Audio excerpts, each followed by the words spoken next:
Referee anawakagua mabondia wote wawili kuhakikisha wamefuata sheria za kupigana usiku huu. Mara baada ya hapo watawaita kati ya ulingo na kisha pambano hili kuweza kuanza rasmi.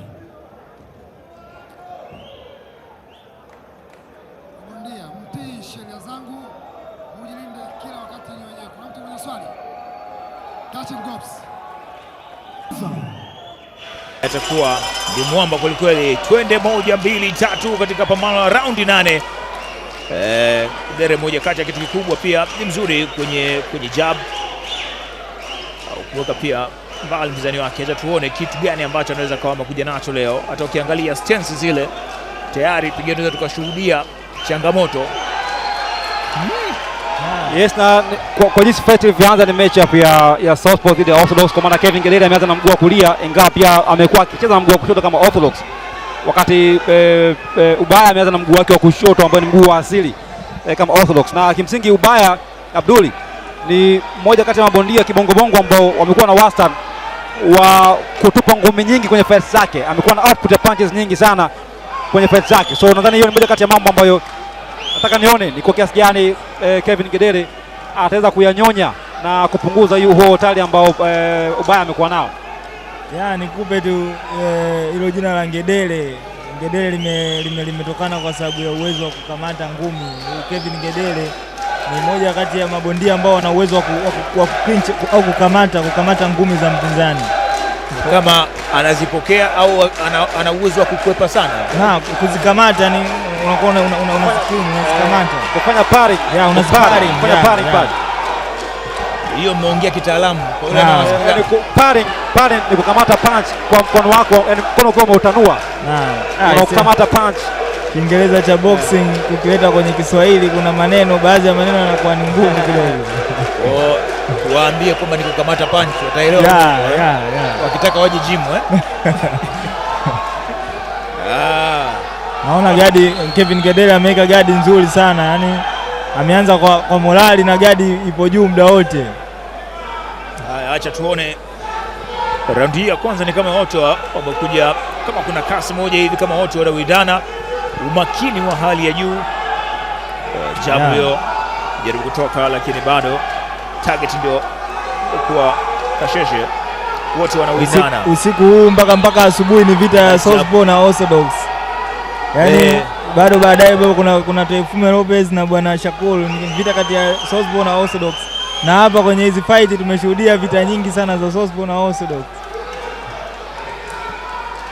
Tuone jabi yake ilikuwa nzuri sana kwa upande wa Kevin Gedele, lakini bado Abdul Ubaya ataonyesha ubaya wake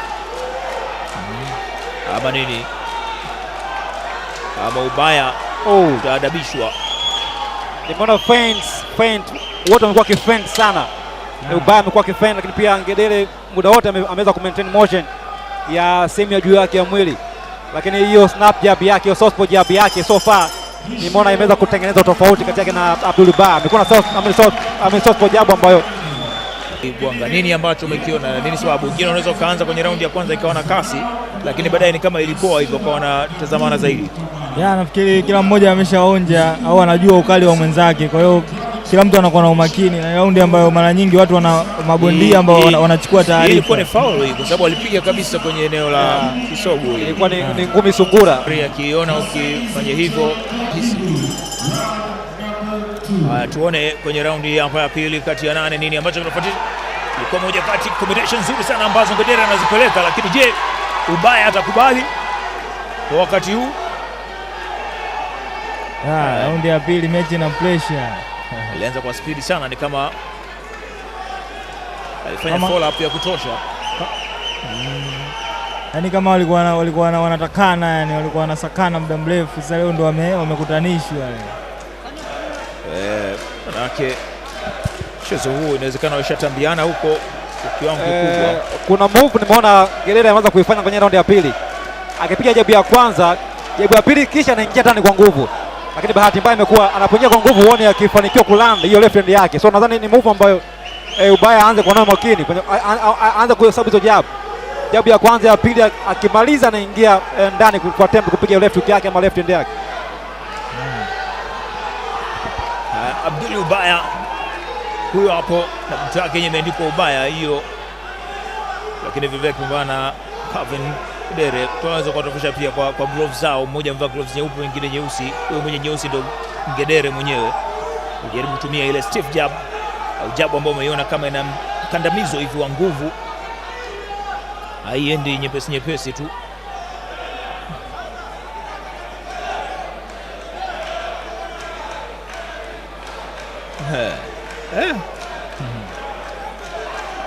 Tafutano ni mkali. Nice job. Meneja vizuri kutoka kwake Ngedere.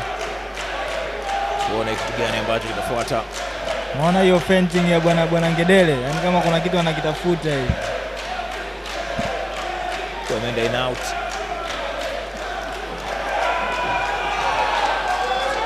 Body punch nzuri sana ambao wamejaribu kuitengeneza hapa Ubaya. Kuna mgongano wa vichwa, yani kwa namna ambavyo wanafuatana hivi. Naona kuna hatari ya kupata kati. Kashapata kati Kevin Ngedere, jitu lake la kushoto. Kuna kati ndogo imetokea, nimeiona pale kwa Kevin Ngedere upande wa kushoto. Kwa sababu ya aina wanavyofuatana, yani wanafuatana, yani wanakutana sana, yani hawaweki gap au nafasi ya kuweza kupiga kwenye target. Na hizo ni ajali za kawaida kwenye match ya Southpaw na Orthodox, kutokana na hizo angles. Ikiwa mnaingia kwa nguvu ndani, ajali za kutokana na kawaida sana kutokea. Matchup nyingi za Southpaw na Orthodox huwa zinaambatana na ajali kama hizo. Kiangalia pia referee amempa onyo kutokana na mchezo wake wa kandamiza. Angalia Ubaya, kitu ambacho anajaribu kukifanya. Ubaya anataka kufanya ubaya. Kile bado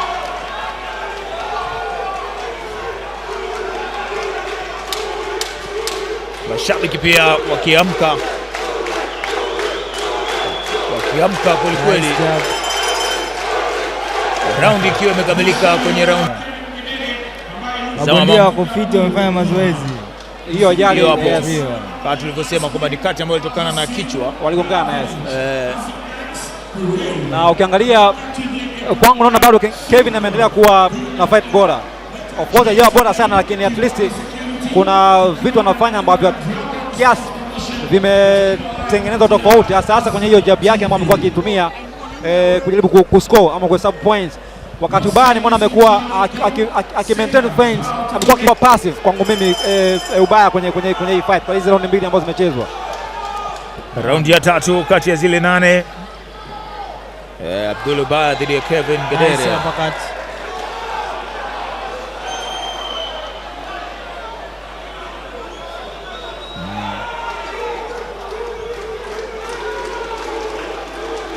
Jabs zikiwa zinatoka sasa kwa wote wawili, jaribu connect na left hand kwa mwana Ngedere, lakini bado Ubaya analazimisha, lakini vile right hand ikiwa imeenda, ametoka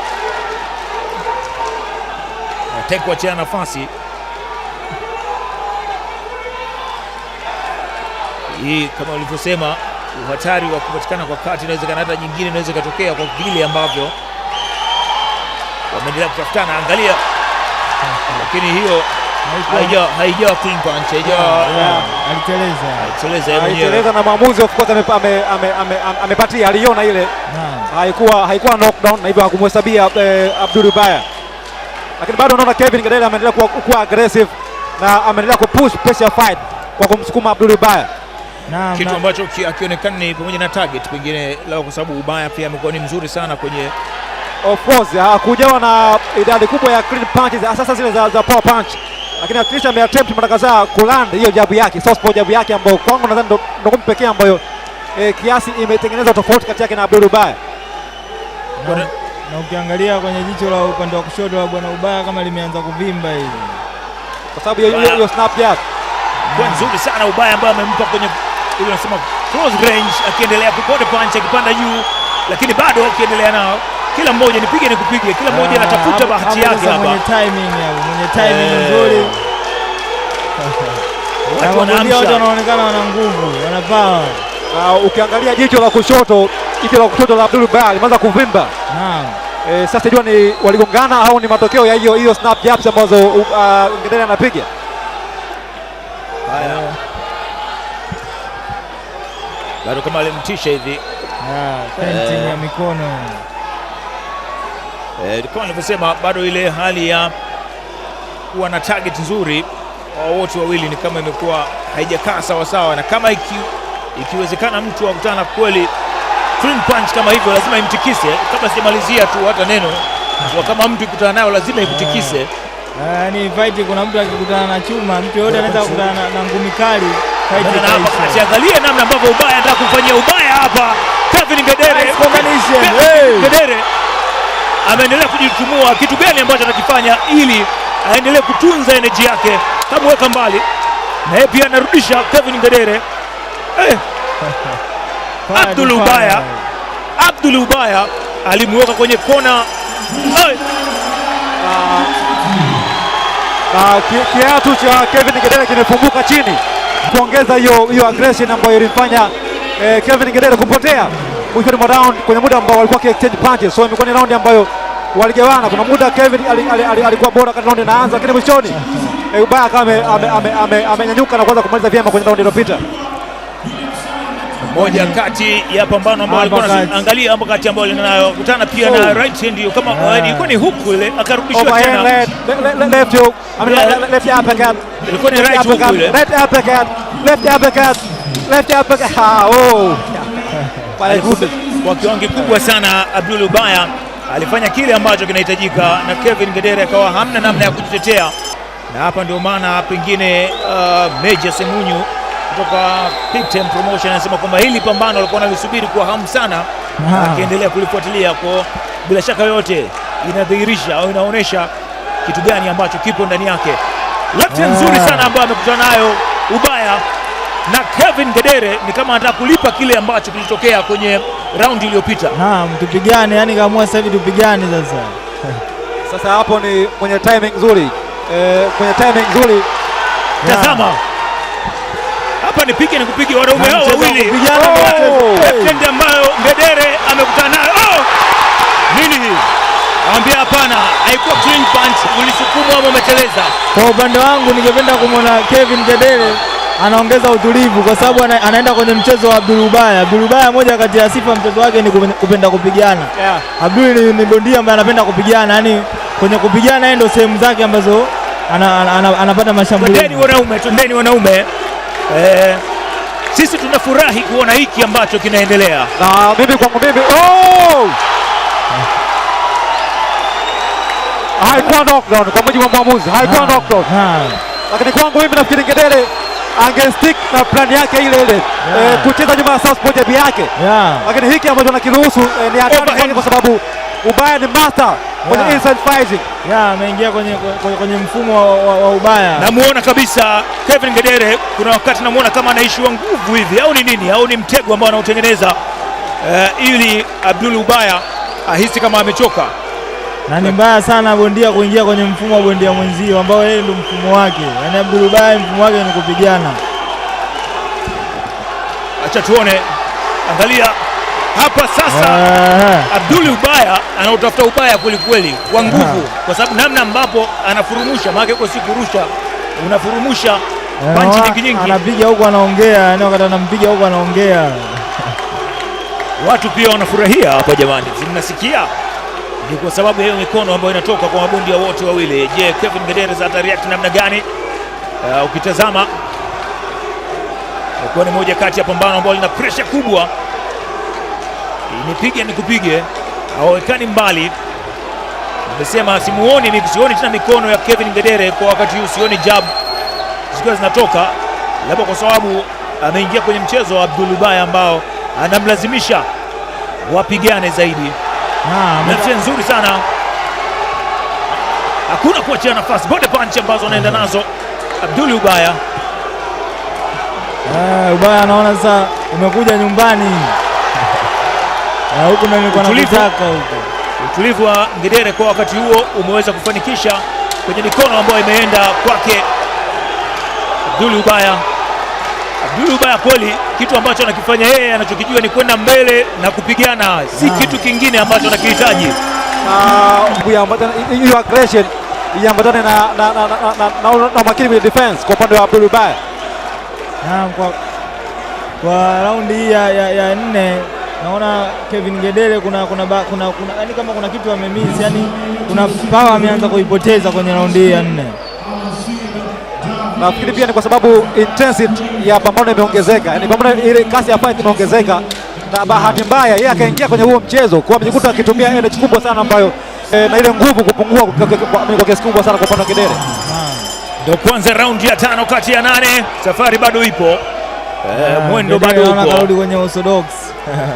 Haya, tuone sasa hizi kitu gani ambacho kinafanyika, wakianza taratibu na jab.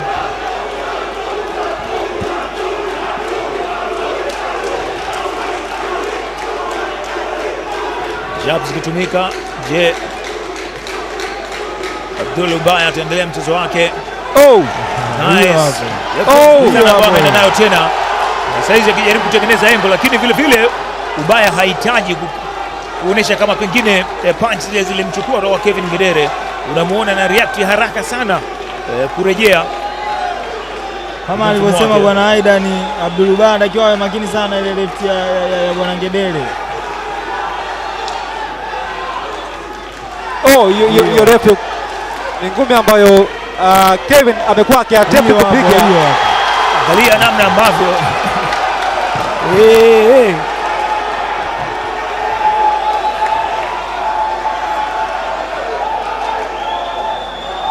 sema kaeni kwenye neutral corner. Kuna kitu gani? Kuna nini? Ambia wewe kaa kule. Twende tuanze. Tujue ni kitu gani ambacho kitokea mpaka referee akawa ameamua kufanya hivyo. Naona kwenye kona kule makocha walikuwa wanagusa ile canvas pale ambao ni kisheria haitakiwi. Hakika sababu itakuwa ni hiyo moja kwa moja, kwa sababu ndani ya ulingo wa mabondia wenyewe hakuwa na jambo lolote.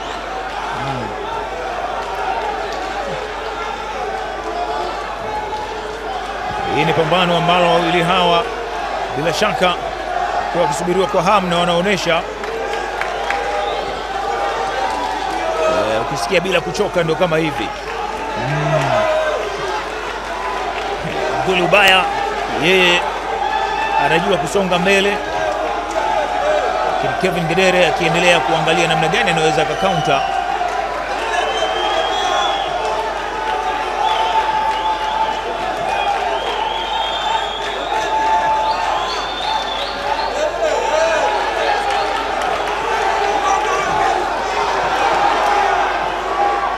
Haya, bado imekuwa ni bila shaka referee kwa sababu ya kiatu kamwambia neno la mtaani hapo. Kama umeona umeelewa, kamwambia neno la mtaani bwana.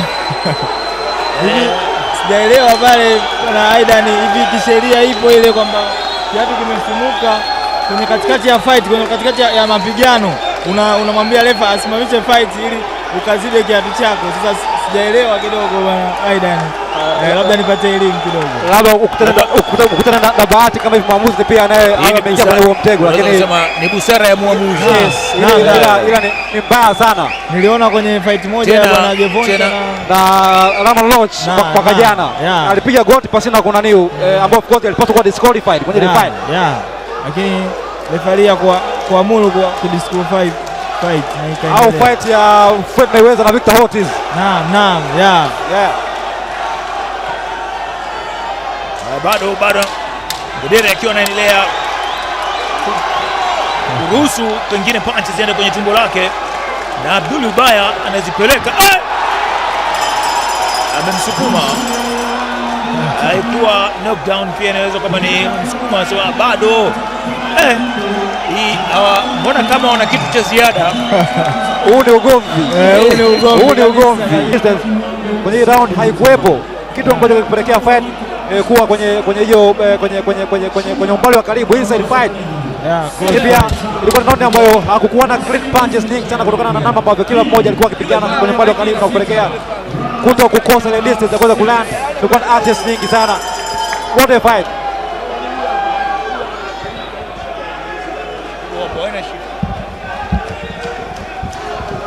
Acha tuangalie kitu ambacho kinatokea, lakini kuambia kwa mabondia wengi pia wako hapa ambao wanaendelea kushuhudia pambano hili. Yupo pia championi Ibrahim Mafia, mmoja kati ya mabondia ambao fanya vizuri hapa nyumbani Tanzania. Ibrahim Mafia kutoka Mafia Boxing Promotion, ambaye naye pia tutapata maoni yake kwa baadaye, lakini kwa sasa nipige nikupige bode punch ambazo Abdul Lubaya anaendelea kuzirusha. Kevin Ngedere naye pia akiangalia kitu gani ambacho anaweza kukifanya, na ukiangalia kwenye left nzuri sana ambayo left ambayo brother Aidan ameizungumzia toka raundi inaanza, lakini karuhusu pia right hand imemkuta pale Kevin Ngedere kutoka kwake Abdul Lubaya. Tazama huu ni ugomvi sasa.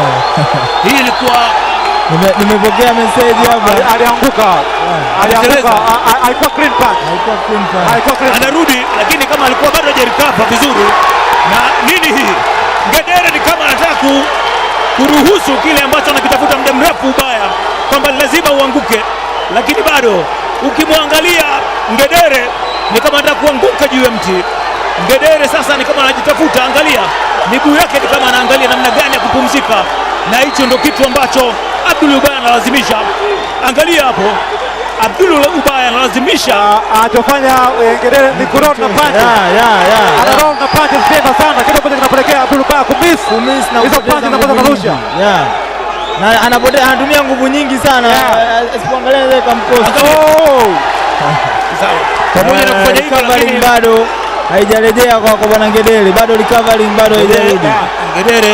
Ngedere hapo ni kama anaendelea kuruhusu kufanya kile ambacho Abdul Ubaya anakipenda zaidi. Akiwa kwenye kona, Abdul Ubaya akaachiwa, anaweka ruhusu pia Abdul Ubaya kupokea. Raundi ya 6 imekuwa na wakati mgumu sana kwa Kevin Ngedere, anajaribu kupumzika ili angalau, umeona ile power ambayo ameitumia Abdul Ubaya. Sasa unaona hapo mazao knockdown ya kwanza moja kwa moja. Abdul Ubaya alipeleka right hand yake ambayo ikafika moja kwa moja kwa Kevin Ngedere. Ilikuwa ni left kwa thing. Angalia right hand ambayo ameenda nayo, yani bado recovering kwa bwana Ngedere haijarudi vizuri. Ni kama Abdul atafanya nyingine ambayo ameendelea kukandamiza. Ubaya anafanya ubaya kwa Ngedere. Kama atakuwa na setup nzuri fight inaweza kaisha, lakini raundi imeisha. Kwa sababu tupo hapa pia na Ibrahim Mafia, anaweza akasogea akatupatia maoni yake naye pia, kitu gani ambacho anakiona. Ibrahim Mafia, karibu sana. Nini ambacho unakiona, kwa sababu kwa muda wote huu ni pambano ambalo limekuwa la kitu gani ambacho umekiona? Ni pambano ambalo limekuwa ni pige ni kupige. Kitu gani ambacho kimekuvutia mpaka sasa? Bwana, cha kwanza, yani ya wapinzani wote ni wavumilivu, yani mabondia wote ni wavumilivu, na unaona wote wamechoka.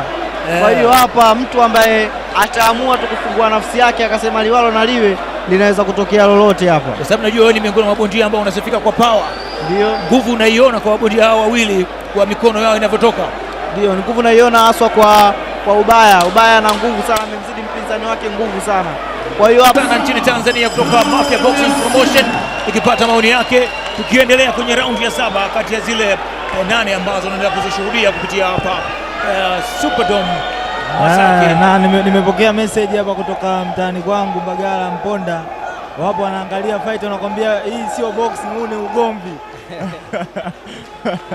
Haya, acha tuendelee tuone kwenye raundi hii, pengine Kevin Ngedere atakuwa amerecover au atakuja kureact namna gani.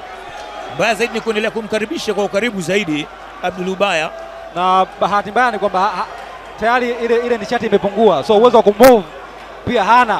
Kwa hiyo hana namna yoyote ya kuweza kumkimbia Ubaya. Umeona imekuwa ni rahisi kwa Ubaya kuweza kuland hizo punches zake, kwa sababu zile movements ile southpaw jab ambayo Ngedere alikuwa akitumia raundi za mwanzoni kuset na kucontrol distance haipo tena. Kwa hiyo imekuwa ni rahisi kwa Ubaya kuweza kuingia kwenye punch range na kuland hizo punches zake. Haya, Abdul Ubaya yeye ni kama unamuona bado anaendeleza kile ambacho alikiendeleza nacho, lakini vile vile Kevin Ngedere ni kama ameona amekuwa kwenye kona, anataka kufanya mambo muhimu zaidi. Bila right hand yake, left hand vile vile kufanya setup, lakini bado target ikawa ni shida. Ni kama pia Ubaya aelewe atoke namna gani hapa. Lile jicho unaona ni kama ule uvimbe unazidi kwa upande wa Ubaya. Ya, ilikuwa ni wakati sasa wa Ubaya kuweza kuangalia namna ya kuweza kulinda ile sehemu, lakini bado unaona bwana Kevin anafanikiwa. Kuna baadhi ya panchi zinafika kwenye lile eneo ambalo tayari kumeshaanza kuwa na uvimbe, kwa hiyo ndio maana inapelekea kuzidi kwa ule uvimbe pale. Haya, tazama namna ambavyo mabondia wote kama ambavyo pokea maoni hapo kutoka kwa Ibrahim Mafia, anasema wote wamechoka, lakini inategemeana nani ambaye atakuwa mjanja zaidi, kwa sababu tazama wote wawili wamekuwa wakirusha mikono, wote wawili wanaonekana kabisa hali zao kwenye raundi hii ya 7 kuelekea 8, na hofu ile imeondoka, yani hakuna kuogopana. Naam, kila mtu kashajua panchi ya mwenzake hapa. Yani kama alivyosema championi Ibrahim Mafia kwamba mmoja akifungua nafsi, kwa sababu wote wanaonekana nishati imepungua, kwa hiyo mmoja ndo ambaye akiamua kwamba liwalo na liwe, yani kafungua nafsi. Ngedere na amekuwa ni mzuri sana kwenye kuona kwamba akikutana zile punch ambazo zinamnyongonyesha anaangalia namna gani hasa ya kuto kwenda kuisalimia canvas. Kumbato linakuwepo, ingawa kashashuka chini mara moja. Naona pia naye pia akijaribu kutaka kusawazisha, akimtafuta hapo Abdul Ubaya. Raundi ya 7 imekamilika. Unaionaje kwa hapo ulipo? Unaburudika? Huu ni mchezo wa ngumi, si mchezo lele mama hata kidogo pale porini. Angalia mambo jinsi yalivyokuwa. Angalia. Yes, ilikuwa ni alifanya setup ya right hand yake kwa jab linasa, lakini wakati ambapo anapiga right hand yake kama imemiss, Ngedere alikuwa ameiona. So hiyo setup ya right hand yake kwa jab yake haikufanikiwa kwa sababu Ngedere aliona hiyo right hand wakati anakuja na kama ndaa hiyo defensive move, akawa ameslip kwenda nje na kama picha hiyo jab ya hiyo right hand yake, right hand ya Ubaya. Otherwise imekuwa ni fight ya ambayo imekuwa actions. Kona Ben walipigana sana. Ni kama hivi, ile ilikuwa pia ni moja kati ya pambano alitofautiana sana kwa kubadilishana makonde bila kuchoka. Walipigana, waliacha kila kitu kwenye ring, kila kitu acha kwenye ring, kila mmoja aliinuka na kupiga makofi, yani hata kama mmoja amepoteza, akiwa anasema mmetupa kitu kizuri. Ndio kitu ambacho nakiona hapa. Angalia Ubaya namna ambavyo anajaribu kuingiza kwenye mfumo Kevin Ngedere. Kevin naye pia akubali. Kumbuka kwamba hii ni raundi ya 8 na ya mwisho. Kwangu pia natamani kuiona kwetu nao ile tunzo zinakuwepo, natamani kuziona kwamba kila mwaka fight bora, mchezaji bora wa mwaka, natamani sana, na wish hicho kitu kitokee na kwetu. Kitakuja tu bila shaka. Naam, natarajia hiyo. Hii ring shoes ya kwake Kevin Ngedere ni kama pia imemwangusha kwa namna moja ama nyingine, kumkosesha ule utulivu na umakini, kwa sababu mara kadhaa unamwona anateleza, lakini vile vile na wakati kama hivyo unaona ilibidi apatiwe huduma kufunga kiatu kile kisiachame. Tangu amekuja ameonyesha kwamba hichi kiatu akipo sawa, kwa maana alikuwa ameshakizungushia ile nini. Kwa hiyo ni swala ambalo linafahamika tangu muda mrefu, ni kiasi tu cha wao wangeamua kwamba sasa hivi tunatakiwa tupate viatu vipya, hivi vimeshaisha, whatever, kujiandaa mapema hakika, kujali kile ambacho unafanya, au labda kama tukio hilo tokea hapa wakati ndio anakuja ikatokea hiyo ajali ya kiatu. Sasa hapo ni timu yake. Sasa pengine labda tunaweza kusema ni timu yake, kwa sababu kwa nyakati kama hizi boxer unakuwa akili yako wewe inafocus kupigana tu, vitu kama hivyo inabidi timu ndio kusimamia. Timu vizuri sana Kevin Ngedere, lakini ameshindwa kutumia hiyo nafasi mbele ya Abdul Ubaya, sababu ni kama alikuwa expose, lakini akashindwa. Na amekuwa Ngedere wakati mwingine anacheza sana referee anaona kile ambacho kinaendelea. Hapo ni mbaya sana, sababu sheria anatuambia jirinde wakati wote wa pambano, mpaka pale ambako utasikia maamuzi anasema hizo stop au break. Moja sikia hiyo kitu, basi cheza baya, cheza ngumi. Na kwenye ringi pia refa anakukumbusha protect yourself. Ubaya anamtazama kwamba umenitoa nundu sawa, lakini hii sitakubali, sababu ile nundu inaendelea kuongezeka kwenye eneo lake la jicho, kitazama kwa karibu kama hivyo. Kazi ngumu. Kila mtu ana ugumu kwenye kazi yake bwana. Mike aliulizwa kati ya mpira na boxing ipi ngumu, yeye akachagua akasema mpira mgumu. Kwa hiyo kila mtu ukiniuliza mpira na ngumi nitakwambia mpira mgumu brother.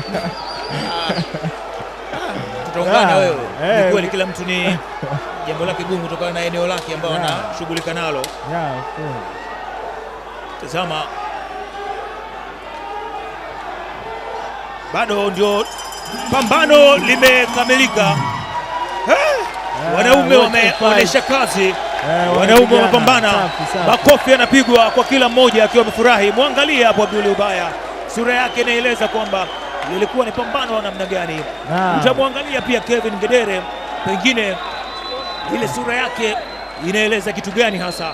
Pambano limeisha, lakini amekaa kwenye kona yake Ngedere, kwa kumuonyesha kwamba ni mara chache sana kuona pambano lidogo kwenye kona yake. Huyu hapa Ubaya, Abdul Ubaya, yeye anafurahia, anacheka, lakini ni moja kati ya pambano bora sana ambao tumelishuhudia usiku huu. Aidan, ilikuwa ni fight kali sana, mabondia wameacha kila kitu kwenye ulingo. Na sasa matokeo kutoka kwa majaji ninayo mkononi mwangu. Usipende kukera mtu, usipende kuchukiza mtu. Jaji namba 1, Jaji Kulwa Makaranga, yeye ametoa pointi 78 kwa 73. Jaji namba 2, Jaji Habibu Mkarafu, yeye ametoa pointi 75 kwa 76. Jaji namba 3, Jaji Kondo Nasoro, yeye ametoa pointi 78 kwa 73. Kwa mantiki hiyo, hii ni split decision. Mshindi wenu sio mwingine bali ni kutoka asiyependa chuki wala ubaya, Abdul Ubaya.